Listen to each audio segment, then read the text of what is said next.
Bom dia, amigos telespectadores da TV Candidez. É com muita alegria que estamos aqui de volta a essa sala de aulas virtual para mais uma edição do programa Espírita Nova Era.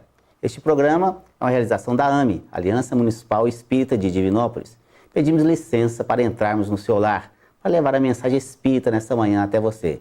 E hoje, o nosso convidado especial é aqui o senhor Valdemar Duarte, da cidade de Belo Horizonte, e que veio aqui a Divinópolis para encerramento do projeto AME pela Vida. A AME Divinópolis realizou durante o mês de Setembro Amarelo uma série de muitas palestras versando aqui sobre a temática principal, que é em busca da valorização da vida. O senhor Valdemar Duarte, ele é espírita há mais de 50 anos, também é formado em engenharia elétrica e como espírita ele participa do Centro Espírita Manuel Felipe Santiago, lá na cidade de Belo Horizonte. É palestrante do Movimento Espírita Nacional. Então, senhor Valdemar, seja muito bem-vindo à nossa Divinópolis. É uma alegria e um prazer muito grande recebê-lo aqui. É uma alegria nossa retornar a essa cidade e hoje uma situação especial. Então, um bom dia para todos os ouvintes, os telespectadores, um bom dia para os nossos amigos que estão aqui conosco. É muita alegria para todos nós levarmos essa mensagem espírita. E a gente vai começar agora então, né, nesse tema tão importante, já fechando o Setembro Amarelo aqui, que é esse evento que a AME realizou em busca da valorização da vida. Uma pergunta muito interessante aqui para os nossos amigos telespectadores é o seguinte: o cenário da violência doméstica e urbana que hoje estamos vivenciando tanto no nosso país, o aborto, o suicídio, a drogadição, pode ser indício aí de um atraso espiritual na humanidade? Não propriamente um indício, mas uma constatação. Porque o indício seria uma tendência e, na realidade, nós estamos constatando isso a todo momento. Mas a sua questão, na realidade, tem duas vertentes. A primeira vertente é sobre a violência doméstica. Uma violência doméstica que exporta os caracteres para a rua, ou seja, para a sociedade, para as comunidades. Então nós estamos diante de um problema que começa dentro do lar. A violência realmente começa dentro do lar. Depois nós vamos verificar que esses caracteres, esse caráter dos indivíduos que saem do lar e vão para as comunidades, eles continuam nesta situação bastante complexa e complicada, devido à inferioridade de todos nós que somos espíritos ainda imperfeitos. Mas a violência urbana, então, continua este processo de caracterização desta inferioridade moral mesmo. A situação do aborto, por exemplo, é uma situação muito complicada. E onde que ela começa? Muitas vezes dentro do lar. Dos pais que não compreendem, dos pais que não acolhem, das libertinagens em todos os sentidos. Então nós temos aí a base de tudo sendo o lar para evitar uma violência. O suicídio também da mesma forma. Nós vemos várias situações do suicídio, como foi exposto muito bem essa semana aqui em todas as palestras, né, a respeito do suicídio em si, que é uma violência contra si mesmo e contra a sociedade que está em volta do indivíduo. O indivíduo que suicida, ele na realidade, ele causa complexos, complicações mesmo, em torno da sua família, em torno das pessoas que ali estão, ele causa uma complicação muito grande. Por exemplo, atinge mais de 10 pessoas a cada um suicídio que acontece. É um número expressivo. A drogadição também da mesma forma, né? Muitas vezes pela falta de diálogo, pela falta da atenção que os próprios orientadores do lar dão às crianças, ou até mesmo os orientadores ainda desorientados que utilizam drogas, né? Eles acabam por contaminando a sociedade do lar, que vai contaminar a sociedade urbana. E também, no caso de suicídio, eutanásia e outros tipos de violência, né, que nós vamos ver, por exemplo, desemprego. Começa o desemprego aonde?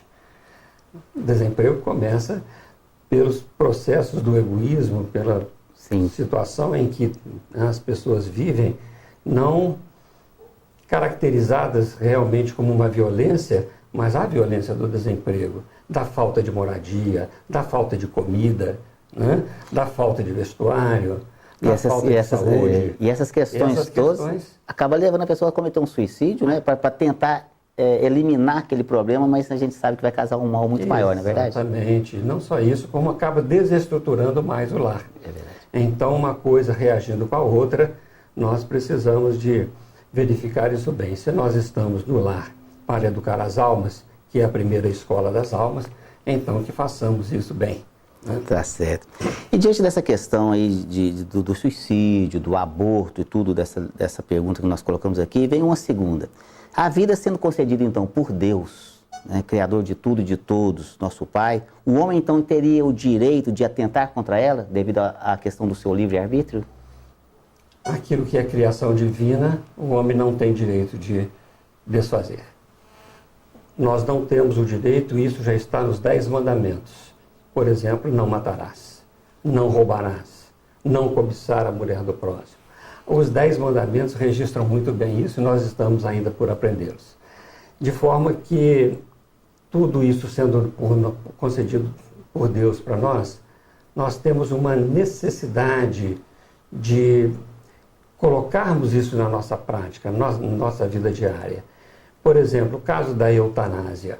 Dizem que a morte assistida, uma morte benéfica, uma morte digna para a pessoa, quando ela está em sofrimento.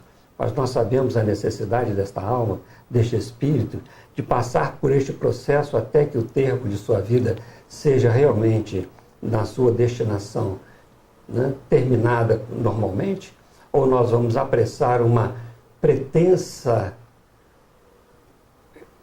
pretenso benefício para não ver o sofrimento. Nós estamos fazendo o quê? Diminuindo o sofrimento do outro ou o nosso?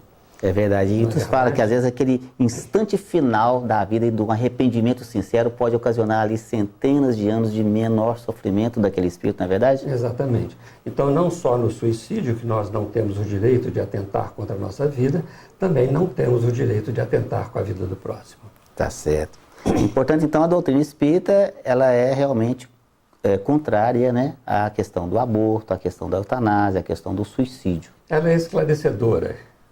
E como é esclarecedora, o processo de conscientização nos leva a não cometer tais atrocidades. Tá certo. Uma pergunta interessante que nos foi colocada aqui, Sr. Waldemar, é o seguinte. Hoje, a civilização da Terra, ela vive este cenário de guerras, né, por ideologias, por divisa de terra, por hegemonia. Os homens, então, eles poderiam evitá-la?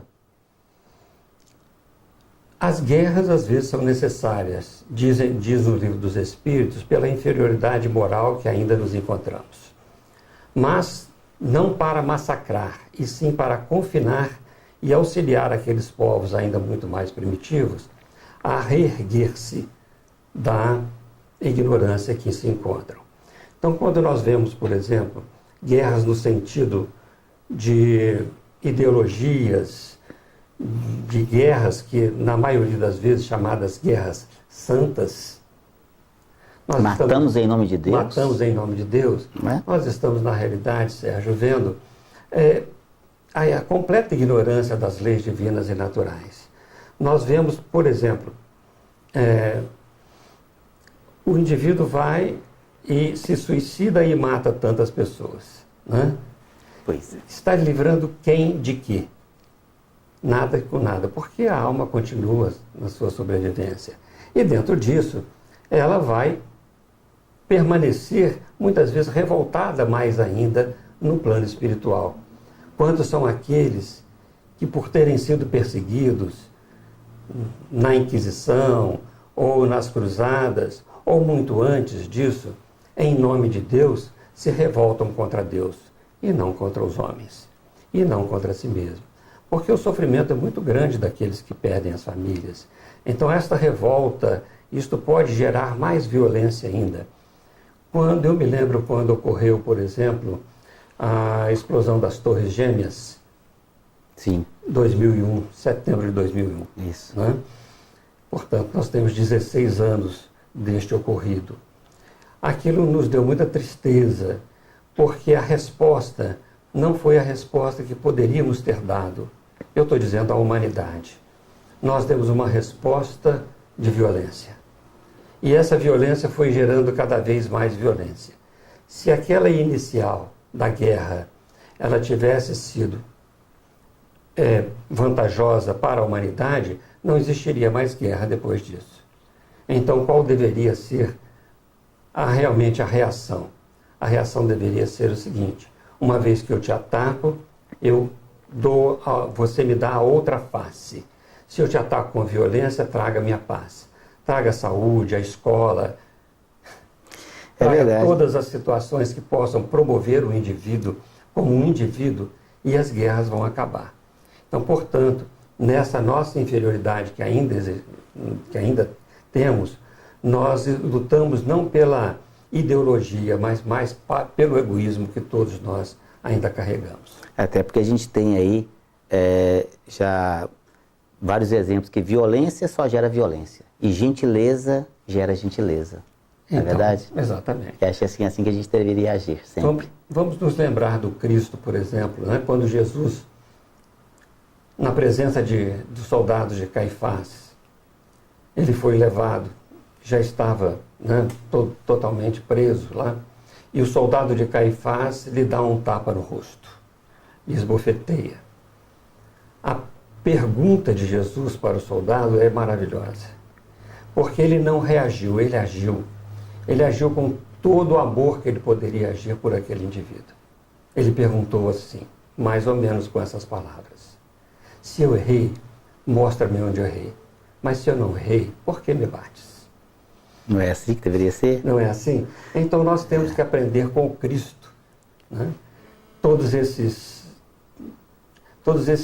valores da vida, não tirar a vida do outro para que a nossa fique, mas valorizar a vida do outro também. É verdade. E começar isso dentro do nosso lar, né, Salvademar? Exatamente. Porque a violência que já começa dentro do lar e aquilo vai se expandindo, e aí começar esse amor fraterno, essa compreensão dentro do nosso próprio lar. O lar é a escola das almas, no dizer Emmanuel, né? É verdade. Então é ali que começa.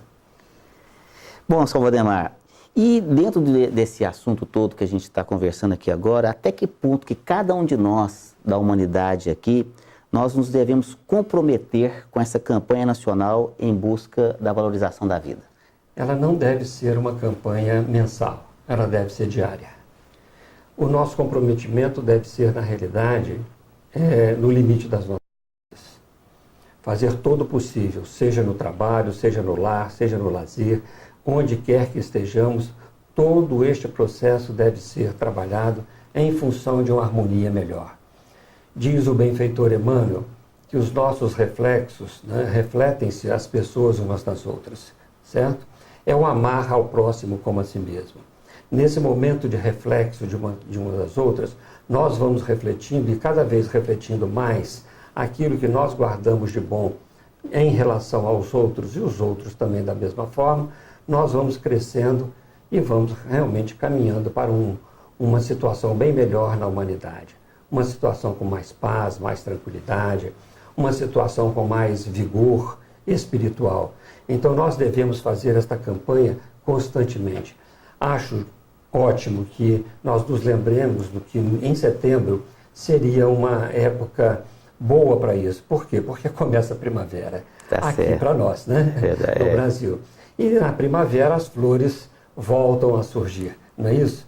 Então esta campanha, como tantas outras que são importantes, elas devem ser permanentes. Comecemos a campanha, por exemplo, pela evangelização da criança. A evangelização não é só aquele momento de 1 hora e meia ou 2 horas, que ela fica no centro espírita. A evangelização é um processo contínuo. Então os pais, junto com as crianças, não importa a ideia religiosa que buscam, não tem problema, evangelizar-se é tornar-se melhor. Então, neste processo, nós vamos ver que evangelizando as crianças, esses espíritos que estão chegando ainda nessa fase infantil, onde eles estão mais aptos a receber novas ideias para formar uma personalidade melhor, já que eles trazem ideias do passado, preconcebidas, né? Já de reencarnações anteriores, então ele forma uma nova personalidade nesses conceitos novos que têm sido dados. E o Evangelho do Cristo não tem o melhor, né? Não tem melhor do que ele para esse processo. E já nos Então, ensinou lá Pitágoras há 300 anos antes de Cristo, né, que educai as crianças e não precisará punir os homens. Exatamente. E a gente ainda não aprendeu isso até hoje, não é verdade? Exatamente, nós estamos aprendendo, né? Aos pouquinhos. Aos pouquinhos nós estamos chegando lá. Então isso deve ser no limite das nossas forças. Nós devemos fazer todo o possível, não só com a criança, mas com a família em si, buscando congregar as famílias no sentido de melhor conviverem, no sentido de serem melhores.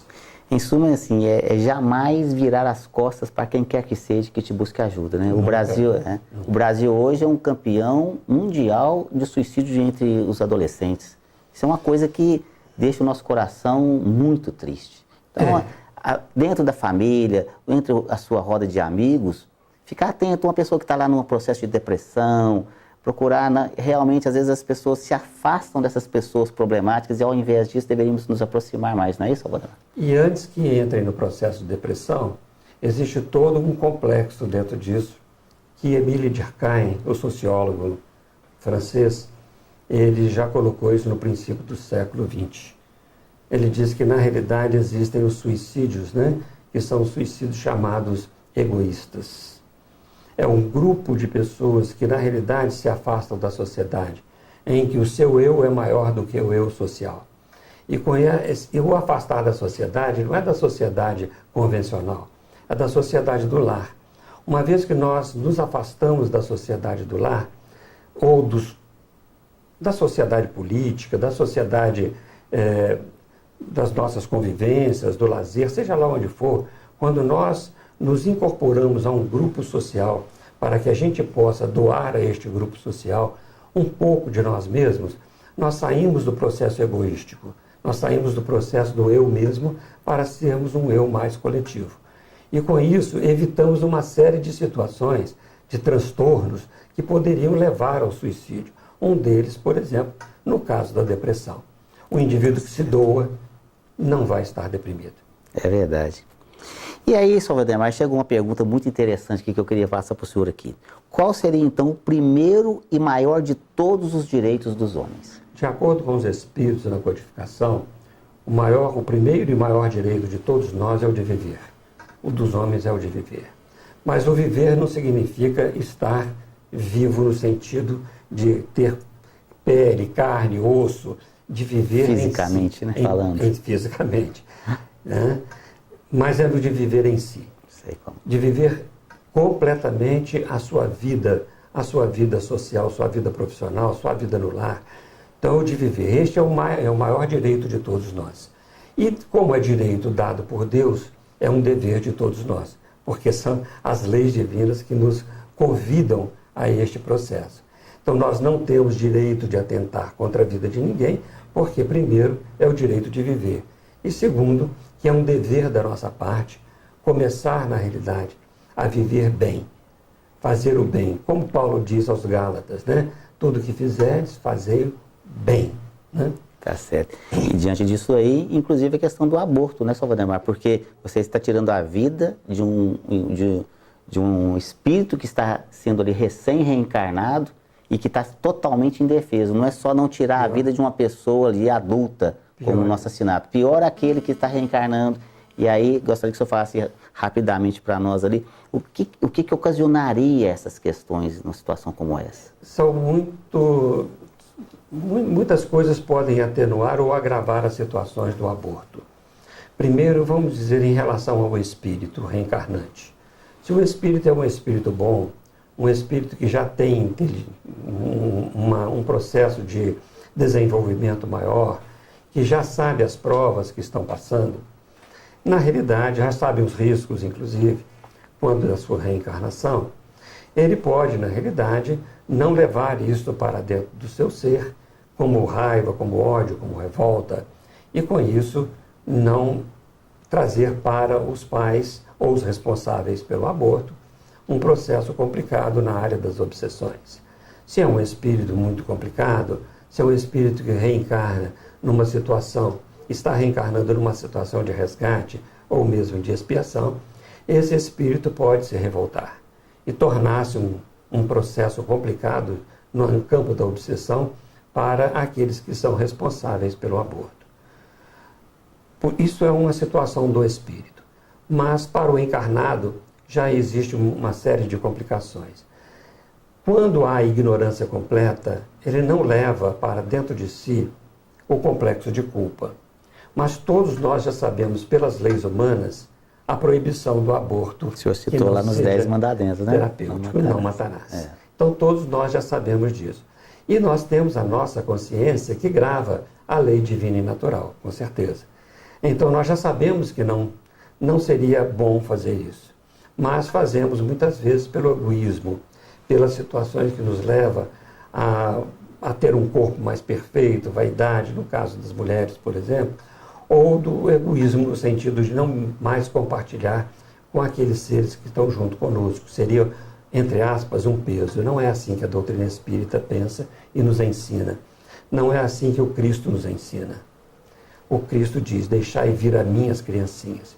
Quando ele diz isso, ele não fala só daqueles que já estão encarnados, mas aqueles que estão reencarnando também. Tá certo. E essa questão do processo obsessivo, a gente vê isso acontecer muito nas nossas reuniões mediúnicas, né? Quando conversamos com esses espíritos recém-reencarnados que são ali ceifados à vida e impedidos de reencarnar e que acaba gerando ali um processo obsessivo com uma perseguição aí terrível aí contra aquela pessoa que cometeu esse ato, né? E dentro do complexo familiar, ele vai reencarnar novamente. De um jeito ou de outro, né?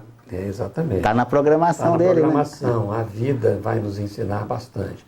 Agora, nós podemos aumentar ou diminuir o nosso sofrimento. Então, eu acredito que a dor pode vir, mas o sofrimento é a rebeldia. É melhor que a gente não seja rebelde contra as leis divinas. Tá certo. Bom, Sr. Valdemar, e tem uma pergunta aqui, nosso tempo é muito curto, mas essa pergunta nós não podemos deixar de responder. Aqui, né, nós gostaríamos que o senhor não deixasse de responder para nós. O que a doutrina espírita pode contribuir para erradicar de uma vez por todas as violências, todas essas violências que nós acabamos aqui de falar, desse processo todo aqui? O que a doutrina espírita pode contribuir para amenizar tudo isso, ou de preferência erradicar, na verdade, todo esse processo? No livro dos médiuns, quando Kardec fala das leis da sociedade, das sociedades espíritas, das sociedades espíritas, capítulo 29, ele vai nos falar a respeito do compromisso da doutrina espírita. Ele vai dizer, se a doutrina espírita é positivo, tem que fazer a transformação da humanidade, isso só vai ser feito modificando as massas. Mas as massas só vão ser modificadas modificando os indivíduos. Então a doutrina espírita, ela é efetivamente e essencialmente moral. Ela é tão moral porque todas essas consequências na nossa inter-relação com os espíritos, ela vai mostrar para nós a situação que os espíritos se encontram no mundo espiritual. As más e as boas vivências daqueles que fizeram maus ou bons momentos na sua própria reencarnação. Então, esclarecendo isso sobre a vida futura, sobre a reencarnação, sobre essas moradas na casa do Pai, sobre as leis divinas e naturais, ele tem uma grande contribuição para que nós possamos, na realidade, melhorar a nós mesmos, melhorando o nosso lar, melhorando a sociedade e vamos melhorando as massas. Então é uma questão consciencial. A doutrina espírita vem nos conscientizar da nossa responsabilidade enquanto encarnados que estamos agora, desse processo evolutivo espiritual que nós nos encontramos, não é verdade? E essa conscientização com brandura e muita tranquilidade. Tá certo. Bom, Sr. Valdemar, aqui, dentro de tudo que a gente colocou aqui, eu gostaria que o senhor deixasse aqui para nós uma mensagem aqui final para os nossos telespectadores sobre toda essa questão que nós acabamos de falar, em especial como essa busca que nós temos que ter de valorização da vida, que hoje a humanidade está aí realmente passando por situações extremamente complicadas. Nós temos uma violência, desde a violência doméstica, que vai gerando a violência na sociedade em geral.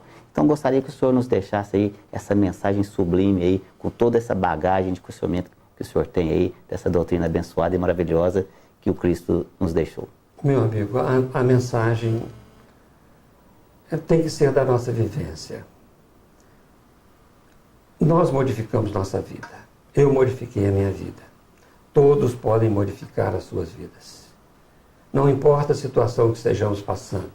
Se há, por exemplo, uma dificuldade maior, se há um compromisso reencarnatório, expiatório, se há uma prova grande por passar, mas a alegria de estarmos engajados no trabalho do Cristo é muito grande. Então vale a pena viver, vale a pena valorizar a vida. Valorizemos a vida pelo que ela nos traz, pelo que ela nos fornece de benefício para nós podermos, na realidade, caminhar para o nosso infinito, para o infinito de todos, que sejamos puros, espíritos puros. É lá que nós temos que chegar. Tá certo, seu Valdemar. Mais uma vez, nós queremos agradecer de coração o seu carinho por estar aqui conosco. Muito obrigado. Que o senhor possa retornar mais vezes à nossa cidade do Divino. Aqui será uma alegria, uma honra muito grande recebê-lo aqui. Aos nossos amigos telespectadores, foi um prazer aqui mais uma vez adentrar aos seus lares e que estejam sempre conosco. Tenha aí um bom dia e uma boa semana.